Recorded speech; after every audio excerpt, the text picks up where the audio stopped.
Hey y'all, welcome back to my channel. My name is Sarah and I just love to talk about movies. Today we're going to talk about Teenage Mutant Ninja Turtles Mutant Mayhem. Now, I've seen the cartoons, a couple of different versions of the cartoon, and the live action version, I don't know if y'all remember that, but I've seen that too. So I was very excited to hear that they were remaking kind of the origin story of the Ninja Turtles and how it was going to be very stylized. It was going to have a big cast. For those of you who don't know, because you may not know, the Teenage Mutant Ninja Turtles are a group of brothers that were exposed to radioactive materials and mysterious chemicals and became self-aware, and they also grew beyond their normal size. That also includes their mentor, Master Splinter, who is a rat, and they fight crime in New York City. That's it.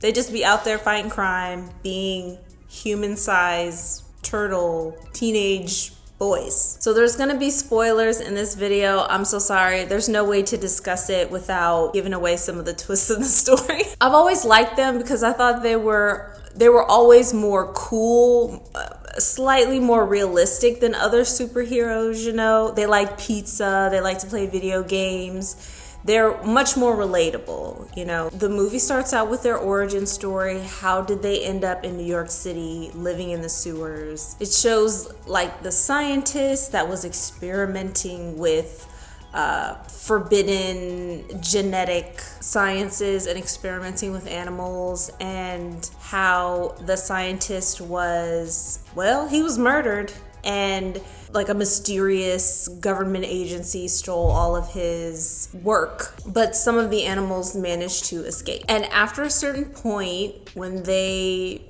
hit their teenage years, they started to sort of push back against their father/mentor's rules about not being seen, and they want to participate. They want to be a part of the upper world, the outside world. One night, they are out doing what they do, fighting crime, and they end up helping someone who fully sees them. They end up becoming friendly, and they decide that one way that they could kind of introduce themselves to society, because they tried once before and it didn't quite go as well, is to be heroes. To be heroes in the eyes of the public, and that would be a way for them to easily enter into society. Not a bad idea, actually. Unfortunately, the plan kind of goes awry because their goal is to somehow capture a mega villain known as Superfly. They learned that Superfly and his gang were the other animals that were also part of the scientist's experiment. So they're kind of like family in a way. And so they end up bonding, which puts a crimp in their plans. Because now they're like, so do we have to arrest him and like take him to jail because he is so misunderstood and everybody's misunderstood? Superfly ends up going rogue. So his original plan was to turn all of the animals, all of the insects and all the animals on the planet into mutants, just like him and his brothers and sisters. And they would rule the planet over the humans. The Teenage Mutant Ninja Turtles and his gang working together thwart that plan, but in doing so, Superfly is transformed into a mega ultra giant Godzilla-sized monster that goes on to attack New York City. And so they have to work together to figure out a way to turn him back into himself. So I love it. I love the whole thing. I love the stylized look of it. It feels, especially for the Teenage Mutant Ninja Turtles, I know that the same style is in, what's it called? The Mitchells versus the Machines. But here in particular, with the way that the Teenage Mutant Ninja Turtles are, I think it worked very well with their like style as superheroes, because there's a lot of them. Number one, it's a very energetic because they're teenagers. So it's them talking over each other, bouncing ideas off each other. The conversations go in and out, and they join conversations and then start new ones, like as the chatter and the dialogue while they're together feels very natural, but it's also very like all over the place. April's character coming in with the very, very unfortunate nickname. I loved her character. I thought that her entrance into the story was very natural. I have seen the live action versions, the ones with Megan Fox. Do y'all remember those? So strange. Just not my favorite versions. And that's including the live action like series where they were like in suits and stuff with the eyes and the mouths moving and all that. But this had everything that I would have wanted in a reboot for them as superheroes. The way that the story is organized was very, very good, because it wasn't straight from, them being babies straight to them being superheroes. The perspective moves from the present to the past, but in a way that feels very natural, because Master Splinter he's a dad in this one. He like acknowledges more than in other versions that he raised them since they were babies. So you get to see them as babies. You get to see how they got interested in doing kung fu or martial arts or whatever.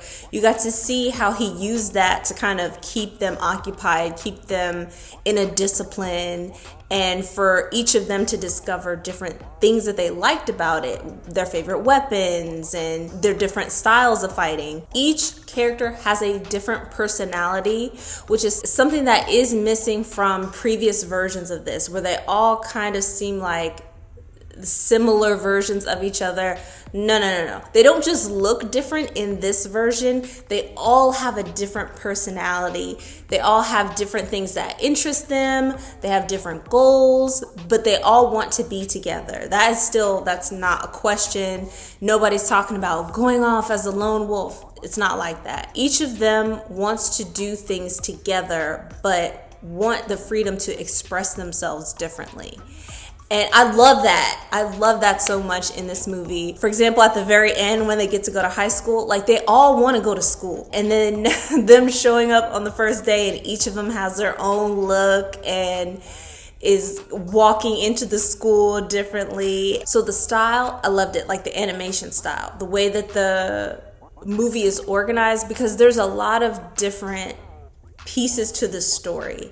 It's their origin story, the scientist, you have this secret government agency that was running the whole show, you've got Superfly and his branch of the family, and you have the Teenage Mutant Ninja Turtles and their family, and everybody was going through something on a similar timeline. So being able to go back and forth in a very natural way really filled in the blanks in a way that didn't feel like, boom, now we're doing this, and boom, now we're doing that. So I really like that. This is a longer movie, but in order to include everything that was necessary to really fill out the characters and create a full storyline, it had to be a longer film. You can't just do all this in like an hour or 20 minutes. So be prepared to strap in, because it's a wild ride. Like the action sequences are so great, because there are 5 main characters. There's no one thing to look at. There's no one thing to listen to, especially when they're all together and they're all talking over each other. You'll hear something and be like, what? And the conversation is already moving on. Their chemistry, like the actors' chemistry, felt very natural. April's character also felt very natural, and I felt like she was asking the questions that anybody in 2023, which is when this came out, would ask at that time. Like seeing her little notebook with all the questions that she wants to ask them in it, that was super cute. And really, the people have questions. The world that they live in is very realistic. It's supposed to be set in New York City in modern day. They got cell phones. It's not normal to see mutants just like walking around. In this world that they're living in, they have to figure out a way to kind of ease the transition. And here they use comedy to do that a lot. You know, we're teenagers, we're mutants, we're ninjas, and we're turtles, you know. But they also love Beyonce, and they love Adele, and they love the city. And they have a favorite foods besides pizza. It also includes pizza, of course, because that's a big thing, but it includes other things as well. Splinter's journey arc is one of my favorites because he went from being a regular rat, and he remembers that time before being exposed to the ooze and afterwards. So it's very funny to see, you know, what he thought of himself before. He's like, I was a young rat, you know, at the top of my game. And the fact that it's Jackie Chan is voicing Master Splinter is crazy, but it's perfect. I love that choice. I think it was an excellent choice. Him talking about being a single father, raising these kids on his own, doing his best to make sure that they don't feel like they're missing out on things, but also wanting to protect them because they did try to go into New York City before and it didn't quite work out. The milking thing was so funny because it is true. Every superhero movie, every time the bad guys get a hold of a superhero, all they want to do is take blood or take them apart. They do that so often in movies that detail, which made me crack up every time they mention it, and then when it actually happens later on, so funny. But also, why do they do that? So it does poke fun at other superhero movies while you're watching it, which I thought was really great, but not too heavy-handed. Also, I love the music design. Superfly, his soundtrack.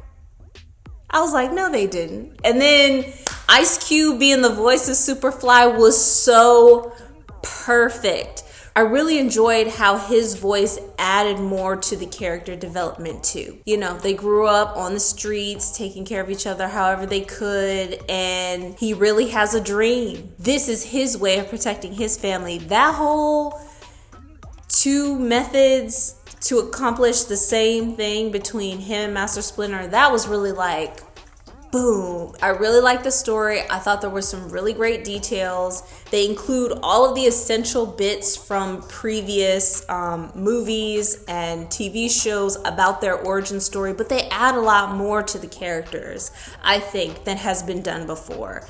And I think that is what really made the movie, because yeah, you can have superheroes fighting a supervillain, you know, but the journey to get there, they went through some things, like they hit a wall, they hit challenges, they tried things that didn't work and then had to come back. And I really like that because it made it so much more interesting and engaging than watching some mutant turtles fight crime. You know what I mean? So I highly recommend it. I really, really enjoyed it. I watched it a couple times, and each time I would catch different details that I missed before. But what did you all think? Did you guys like the movie? Did you not like the movie? Can't wait to talk about it. And thank you all so much for joining me here today. I really appreciate it, and I'll see you all next time.